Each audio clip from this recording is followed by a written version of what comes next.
Movie இருக்குது. So dude movie எப்படி இருக்குன்றத இந்த வீடியோவில் பார்க்கலாம். ஸோ டூட் ஆக்சுவலாக என்னென்னா, இதுக்கு முன்னாடி பிரதீப் ரங்கநாதன் நடித்த மூவிஸ் எல்லாமே லவ் டுடே, அப்புறம் டிராகன் எல்லாமே வேறு லெவல் ஒரு என்ன சொல்கிறது, ஒரு வைப் கொடுத்தது, ஒரு நியூ ட்ரெண்டை செட் பண்ணிச்சு. ஸோ எல்லாருக்குமே நிறைய பேருக்கு பிரதீப் ரங்கநாதன் ரொம்ப பிடிக்க ஆரம்பிச்சது. அவர் சூஸ் பண்ணுற மூவிஸ் எல்லாமே நல்லா இருந்தது. அவர் ஸ்டோரி பிளாட்ஸ் நல்லா இருந்தது. ஸோ அந்த எக்ஸ்பெக்டேஷனோட டூட் மூவி இன்றைக்கி நம்ம போனோம். ஸோ டூட் மூவி வந்து என்ன கான்செப்ட்னா, இது வந்து லவ் ஸ்டோரி அப்படின்ற மாதிரி ஒன்று பண்ணியிருக்காங்க. ஸோ அதுக்கு நான் ஃபுல்லாக உள்ளே போகிறேன். ஸோ இந்த படத்தோட மிகப்பெரிய ப்ளஸ் அப்படின்னு யார் பார்த்தீங்கன்னா சாய் அபியங்கர். ஸோ அவரோட மியூசிக் வந்து வேறு லெவலில் இருக்குது. செம்மையாக இருந்தது. இல்லை என்ன சொல்கிறது, மெலடி நம்பர்ஸ்லாம் வேறு லெவலில் ப்ளேஸ் பண்ணியிருந்தாரு.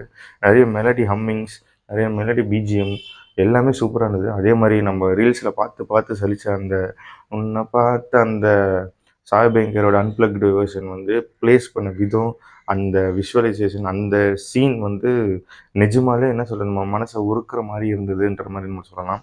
ஸோ அந்த சீன் வந்து மிகப்பெரிய ப்ளஸ்ஸு. ஸோ அதை தாண்டி சாய் அபியங்கரோட தாண்டி பெரிய ப்ளஸ் யாருன்னு பார்த்தீங்கன்னா சரத்குமார் சார் தான். அவரோட ஸ்க்ரீன் ப்ரெசன்ஸ், அவரோட நாட்டினஸ்ஸு, என்ன சொல்கிறது, அவர் அந்த ஆக்டிங் ஸ்டைலு எல்லாமே டிஃப்ரெண்ட்டாகவே இருந்தது. எனக்கு பர்சனலாக சரத்குமார் சார் வந்து பயங்கரமாக ரொம்ப பிடிச்சிருந்தது. செம்மையாக இறங்கி என்ன சொல்கிறது, என்ஜாய் பண்ணி நடித்த மாதிரி எனக்கு ஃபீல் ஆச்சு. ஸோ அதில் வந்து பேன் இந்தியா செல்ஃபின்னு ஒன்று சொல்லுவார் பாருங்க, சிரிச்சுனே இருந்தேன் நான். ஸோ அந்தளவுக்கு எனக்கு ஃபன் இருந்தது. அதே மாதிரி அந்த hero character Pradeep Ranganathan, so அவர் வந்து நடித்த விதமும் நல்லா இருந்தது, டிஃப்ரெண்ட்டாகவும் இருந்தது. ஸோ ஃப்ராங்காக சொல்லணும், டூட் படம் எப்படி இருந்தது அப்படின்னு பார்த்தீங்கன்னா, ஸ்டார்டிங் ஒரு ஒன் ஹவர் இல்லை ½ அன் ஹவர் வந்து எப்படி இருந்ததுன்னா, என்னடா இது இவ்வளோ இரிட்டேட் பண்ணுற மாதிரி பண்ணுறாரு, ரொம்ப ஒரு நெக்கலாக சுற்றிட்டு இருக்காரு, ரொம்ப ஆட்டிடியூட் காட்டுறாரோ அப்படின்ற மாதிரி நம்மளுக்கு ஃபீல் ஆச்சு. பிரதீப் ரங்கநாதனோட கேரக்டர் வந்து ஏன் இப்படி பண்ணுறாரு, ரொம்ப ஆட்டிடியூட் காட்டுறாரோ, ரொம்ப சீன் போடுறாரோ அப்படின்ற மாதிரி தோணுச்சு ஃப்ராங்கா. ஸோ அப்படி தான் போயிட்டு இருந்தது. When the Sarathkumar takes over, அதாவது சரத்குமாரோட அந்த ஸ்டோரி பிளாட் உள்ளே போகும்போது சரத்குமார் அடித்து சாப்பிட்டு அந்த லேக் எல்லாம் தூக்கி சாப்பிட்டு போயினேன்ட்டார். ஃபர்ஸ்ட் ஹாஃப் வந்து ரொம்ப சூப்பராக இருந்தது, எனக்கு பர்சனலாக ரொம்ப பிடிச்சிருந்தது. செகண்ட் ஹாஃப் வந்து full and full not acceptable. அது வந்து நல்லாவே செட் ஆகலை. இந்த மூவி வந்து ரொம்ப ட்ராக் அடிச்சுது. இது என்ன சொல்கிறது, ஒரு பிளாட்டு, இந்த கான்செப்டே எனக்கு பெருசாக கனெக்டே ஆகலை. இது ரொம்ப ஒரு தப்பான கான்செப்ட் மாதிரி எனக்கு தோணுச்சு. உதாரணத்துக்கு நான் என்ன சொல்கிறேன்னா, ஒரு சீன் வந்து ஹீரோயின் வந்து யாரை என்ன பண்ணுறதுன்னே சூஸ் பண்ணுறதுனே எனக்கு தெரியல அப்படின்னு சொல்லும் போது, நெக்ஸ்ட் கல்யாணம் ஆகி ஒரு ஃபியூ டேஸில் ஒரு ப்ரெக்னெண்ட்டாக இருக்காங்க அப்படின்ற மாதிரி ஒரு சொல்கிறாங்க. அப்போது ப்ரெக்னெண்ட்டாக இருக்காங்கன்னா அவங்கக்கிட்ட எல்லாமே இருந்திருக்காங்க கரெக்டாக. அப்போ எதுக்கு யாரை லவ் பண்ணுறேன்றது 2 பேர் அவங்க டைனமும் செலக்ட் பண்ணணும். எப்படி இது அக்செப்டபிளா எனக்கு தெரியல. இல்ல கல்யாணத்துக்கு அப்புறம் அப்படி ஆச்சு, இன்னொருத்தவங்க கூட அப்படி ஆயிடுச்சுன்னா அதுவும் கரெக்ட்டா அக்செப்டபிளா? இது என்ன, இது ஹானர் கில்லிங்க வந்து நீங்க வந்து தப்புன்றத சொல்றத விட, இன்னொரு விஷயத்த, தப்பான விஷயத்த நீங்க நல்லதுன்னு காட்டுற மாரி எனக்கு ஃபீல் ஆச்சு. அது ரொம்ப தப்பான விஷயம்.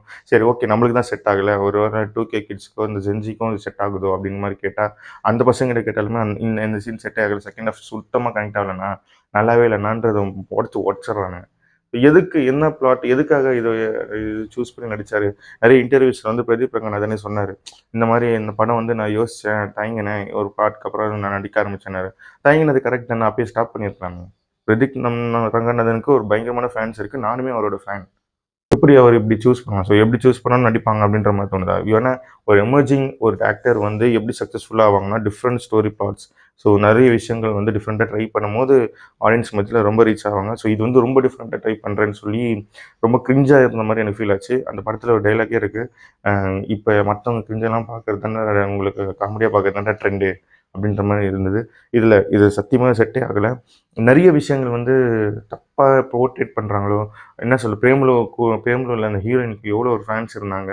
ஏன்னா ஒரு பெர்ஃபார்மன்ஸ் இருந்தது. ஆனா இந்த படத்துல வந்து அப்படியே போயிடுச்சோ! தமிழ்ல கூட்டிட்டு வந்து செஞ்சு விட்டாங்க அப்படின்ற மாரி தோணுச்சு.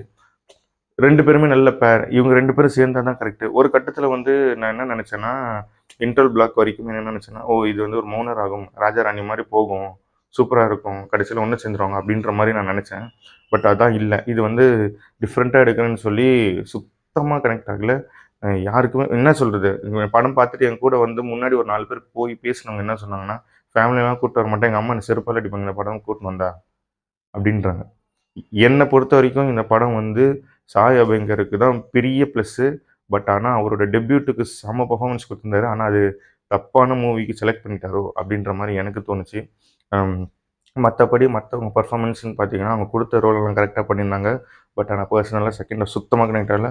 ஸோ பிரதீப் ரங்கநாதன் கிட்டேருந்து இந்த மாதிரி மூவி எக்ஸ்பெக்ட் பண்ணது வந்து எனக்கு பெரிய டிசப்பாயின்மெண்ட்டாக இருந்தது. ஸோ என்ன சொல்கிறது, இந்த படத்துலேயே ஒரு டைலாக் ஒன்று இருக்குது, தப்புலேருந்து என்ன கற்றுக்கிட்ட அப்படின்ற மாதிரி இருந்தது. ஸோ இந்த தப்புலேருந்து அவர் வந்து என்ன கற்றுருப்பார், என்ன கற்றுக்கணும் அப்படின்னு எனக்கு தோணுதுன்னா, ஸோ ஸ்டோரி பிளாட்ஸ்ன்றது பிரதீப் ரங்கநாதனுக்கு ஆப்டாகவும் இருக்கணும், டிஃப்ரெண்ட்டாகவும் இருக்கணும். பட் அது வந்து நம்ம கல்ச்சரோ மற்ற விஷயங்களோ மாற்றாத அளவுக்கு இருந்தால் நல்லாயிருக்கும்னு எனக்கு தோணுது. ஸோ இது வந்து தப்பான ஒரு விஷயத்த போர்ட்ரேட் பண்ணுற மாதிரி எனக்கு ஃபீல் ஆச்சு. ஸோ பர்சனலாக மற்றவங்களுக்கு எப்படி படம் ஃபீல் ஆச்சு, எப்படி இருந்ததுன்றத நீங்கள் கண்டிப்பாக வீடியோ கமெண்ட் கீழே சொல்லுங்கள். ஸோ உங்களுக்கு எப்படி இந்த படம் பிடிச்சிருந்தது? என்னை பொறுத்த வரைக்கும் இந்த படம் பார்க்கலாமா அப்படின்னு கேட்டிங்கன்னா, எனக்கு தெரிஞ்சு ஒன் டைம் பார்க்கலாம். பட் ஆனால் இது வந்து என்ன சொல்கிறது, ஒரு டேக் அவேவாக எடுத்துகிட்டு போகக்கூடாது இந்த ஜென்ரேஷன் அப்படின்ற மாதிரி எனக்கு ஃபீல் ஆச்சு. ஸோ படத்தை படமும் பார்த்து முடிச்சு விட்ருங்க.